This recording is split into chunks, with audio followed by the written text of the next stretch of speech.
Hey guys, I am excited to be with you today. It's so funny. I think this is maybe my third or fourth Facebook Live now, and the butterflies haven't stopped, man. I've wondered, with doing more of these, if I get less nervous beforehand, but it's all going good here. So I had heard that I can invite people to these Facebook Live broadcasts here. So let me try that real quick.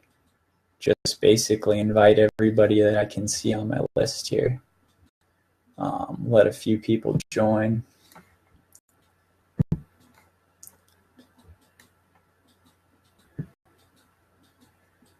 I don't know if I need to manually click them all, but there's a lot of clicking going on right now. All right, clicking complete.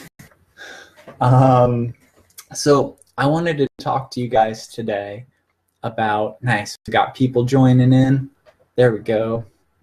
I wanted to talk to you guys today a little bit about my journey with ALS, some of the challenges that I experienced through this process of living, and how I'm overcoming those challenges. Many, or perhaps most of you that might be watching this video now or might watch it in the future, hey Auntie, probably know what ALS is, but I just wanted to start off real quick by giving a boiled down description of what it means for me. So basically, the brain uses motor neurons to transmit signals to move your muscles. So if you want to move your right arm, your brain sends through your motor neurons that message, and then it gets to the muscle and then it moves. What happens in ALS is these motor neurons begin breaking down. So the communication from your brain to the muscle gets less and less. And as a result of receiving less of these messages, your muscle thinks that it's not needed anymore. And so it starts breaking down. So what happens in the course of ALS is people continually lose muscle function. And this includes all the muscles in the body, or many of them, and ultimately the ones that affect breathing. And it's most often fatal within 3 to 5 years. So it's a pretty crazy disease. I was gonna say terrible, and in many ways it is, but for me personally, I don't choose to view it that way. We'll get into that a little bit more in the future here. So a little bit about my story as it comes to living with ALS, just real briefly. I was living in Telluride, Colorado in 2014 as a server, and I was waiting tables, and I started to notice difficulty holding onto plates and saucers, holding jugs of water to pour and fill customers' water. And I knew something was wrong. Around that time, I was working out a lot, and I started getting less and less, and then like no muscle gains from working out. Walking from place to place began to be a little bit more tiring. Getting up the stairs in the house started to be more tiring. So after a long journey of going to a bunch of doctors, trying to get it figured out, we didn't really have an answer other than some doctors saying motor neuron disease. But I knew that I wanted to be closer to better care, and I wanted to be closer to most of my family, which is here in California. And so I moved to California. And a month after I moved here, I was officially given the diagnosis of ALS. And, it's crazy. I just want to encapsulate some of what the physical changes of ALS has meant for me in terms of function that I've lost. You know, some of the bigger milestones have been losing the ability to drive, losing the ability to walk, to take a shower on my own, to get in bed on my own. There's so many challenges, right? And I'm almost cringing a little bit because I don't like to focus on these things. I like to focus on the positive. But for this particular broadcast and message, I thought that it's important to talk about those challenges, right? Because if you don't talk about the challenges, what does it mean, me coming up here and saying, oh, I've got all this all this wisdom and all this knowledge, all of this learning that I've gained, you know? And so having experienced all of these things, I can say that ALS is the greatest test of acceptance that I can possibly imagine. As you're losing the function, each new thing that happens, each new limited amount of physical function is something that you need to accept. And the level of function that you have one day might not be the level of function that you have the next. And you got to accept that. And then when it changes, you got to accept that. And so the lack of there being a constant level of function is a big part of the challenge there. So the other major challenge, of course, is fear of death, right? People go through their lives not wanting to look at that element. And I can tell you about the function, but it's hard to talk about what it feels like to know that there's a decent possibility that you could pass within a few short years. But needless to say, it has a pretty profound effect on the mental, emotional element. And it is something that in many ways I've overcome, but in other ways I still struggle with that. So as far as my journey's gone, I initially knew that I would beat ALS. I knew it. And I was going to do all the research, and I was going to look up all the supplements that I could find, and I was going to find a way through diet and supplementation to beat ALS. And so in the beginning, this practice, this approach was a very mental, very intellectual endeavor.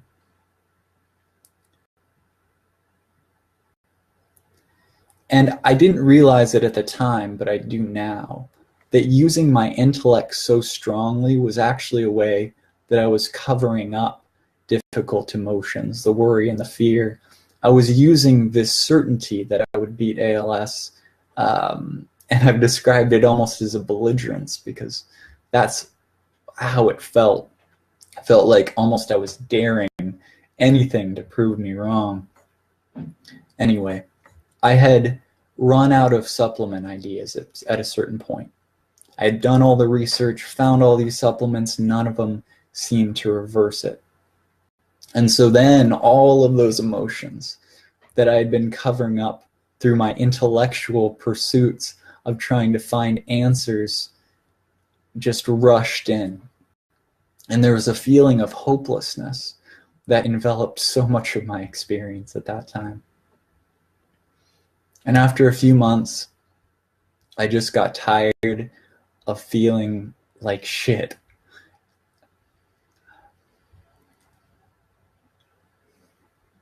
And so I decided to spend a bunch of time outside, and I knew I needed to feel what was there, everything that I had been running from. And so I'd spend 4 or 5 or 6 hours a day outside. It was spring or summertime. And just sit there and consciously feel the emotions that were there. Not become them, not become the story of what the emotions meant, but just felt the emotions themselves.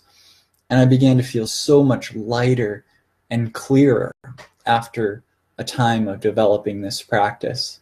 And it's something that I still practice, and one of the major components that I'm doing as well as I am now is that I'm present to emotions as they arise.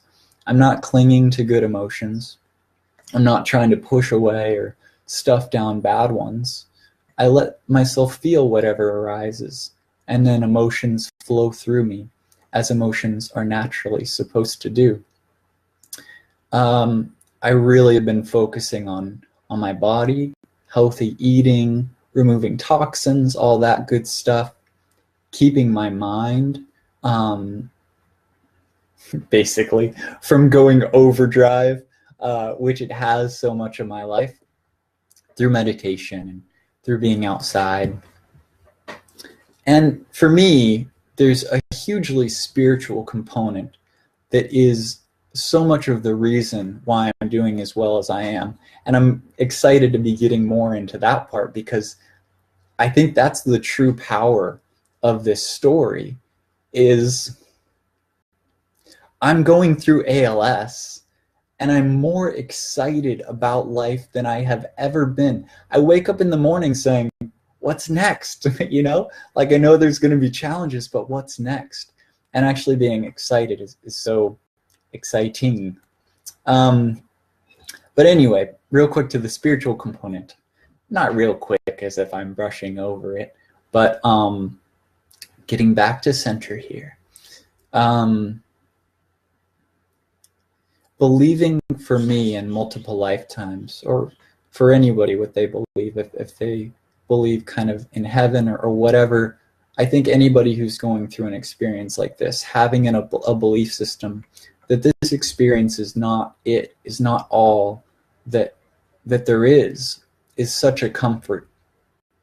And it allows me to remove some of the clinginess of this life experience and live to the best of my ability. If I thought this was all that there was, I'd be like holding on to it tightly, and then you don't live at all. So worried that the life is going to slip through your fingers that you're not living. So having a belief system of multiple lifetimes and a spiritual unfolding perspective has made this life so much more rich, so much more enjoyable. So I want to talk about a few of the major, what you might call themes, and things that I've been doing that I feel have contributed to my ability to be happier now than I ever remember being when I was completely healthy, except perhaps when I was a child. We usually all come out pretty happy. I don't identify with ALS to the very best of my ability. I cringe a little bit when I hear people say the words, Ryan has ALS. And it's not that it's an incorrect statement, but what is ALS anyway? I like to see myself as Ryan. I don't want any attachments to that, really positive or negative. I want to be Ryan, nothing more and nothing less. So any attachment may not be helpful, but an attachment to my identity, Ryan has ALS, isn't something I'm digging on at all. I feel that it's unhelpful. And so what I do when I'm talking to people, I do my best to say, I was diagnosed with ALS. I think with anything in our lives, anything we're going through, it's best to not create too much of a story around it or too much of an identity, because if any part of our identity, consciously or subconsciously, is wrapped up in something that we don't want, we're going to subconsciously hold on to it, believing it's a part of ourself. And so ALS is not a part of who I am. I am Ryan, and I might be going through a particular challenge, but it isn't the truth of me. It isn't who I am at a core level. Another really important element is that whatever I choose to look at, I see more of. And so if I'm looking at the negative, if I'm looking at the loss of function, if I'm looking at the challenge breathing, if I'm looking at all of these things primarily, then that kind of focus is going to be all I experience. My whole world becomes challenge and struggle and hardship if I'm only focusing on the challenge and the struggle and the hardship. So I choose and I prefer to keep my focus within gratitude and within appreciation. The more that I find to be grateful for, the more that I appreciate, and the more that I consciously become aware of these things within my experience, the more space they take up in my reality. So for me, negative stories at this point take up a very small space of my daily experience. My primary experience, although there are still plenty of challenges, admittedly, I don't perceive them as problems. So I stay lighter that way. I'm now also living a life of purpose. I like spreading a positive message. I like feeling like I'm helping people somehow. I like being there just for somebody to talk and me to listen. I like being a positive example. And I'm in a very unique experience, I'm in a very unique position to spread a positive message, because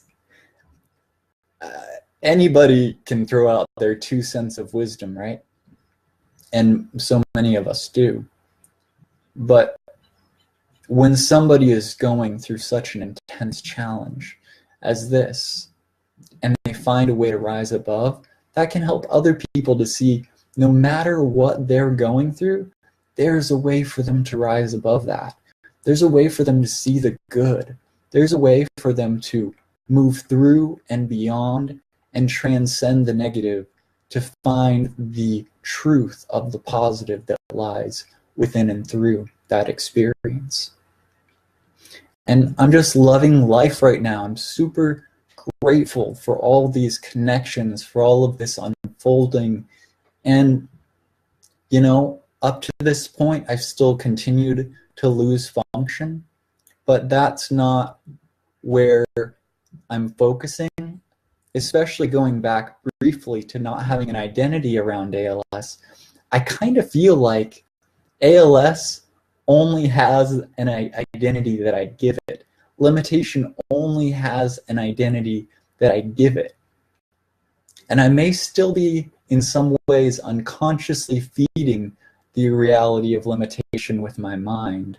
And so more and more I'm trying to withdraw all attention from that and put it in what excites me, in what I'm passionate about, in helping others. And I don't know what the future is going to hold. None of us do.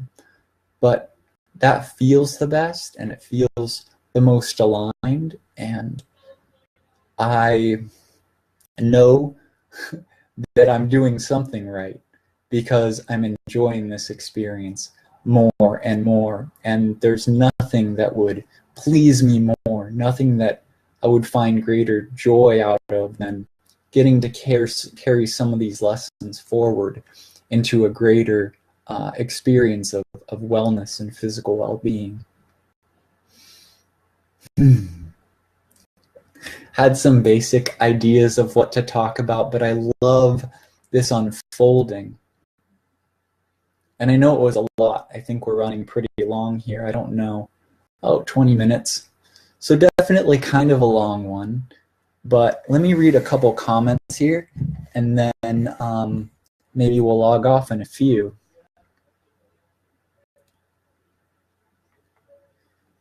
Jeff Badger says, challenges present the opportunity for solution, which always feels good. Thank you for saying that, man. And that reminds me to kind of touch back on challenge and the perception of challenge. And also back into spirituality, because I have a belief that I actually chose to experience this limitation known as ALS for the challenge that it would offer, knowing that I have the tools to rise above. That may sound absolutely freaking bonkers to many people, but less and less I care. I care to a degree what people think, but more, and I should say, more and more, it's important for me to speak my truth. And that particular truth, for me, that I chose this challenge knowing that I might have the ability to rise above, allows me to perceive everything in my life as an opportunity. Every challenge, no matter how difficult, is here to teach me something. And if I take on the position of the student and say, life, I'm here to learn, which is what I do, life can better teach me. Sometimes we run around fighting against life as if it's trying to hurt us when it's trying to help us. We just got to get in line with that and learn to have this perception. And when we do, life becomes more helpful. Let's see here. Nancy, I love you so much, says, I struggle with fighting the battle. Folks will say, you need to fight this. When I surrender, I realize I can't control. I have more peace. This is so very true. We think when there's something in our lives we don't want, we need to fight against it to remove it. But all we end up doing so many times is fighting against ourselves in the process. So I think with any of us, we're going to have things that we don't want. But I personally have found that by adding in more and more of what I do want, what I quote unquote don't want naturally falls away, because that's kind of a part of the old reality. So fighting against ourselves, fighting against life is definitely not helpful in the long run. Thank you for that. And gratitude practice is so powerful, says Jennifer, and it's so true. Well, this has been a blast, guys. I love connecting with you. I love telling a little bit about my story. I love just getting to spend some time together. And thank you so much for listening. I hope you got something out of this, and I hope you have a great rest to your night. I love you, my friends. Love you, family. And I will talk to you sometime soon. Alrighty, bye.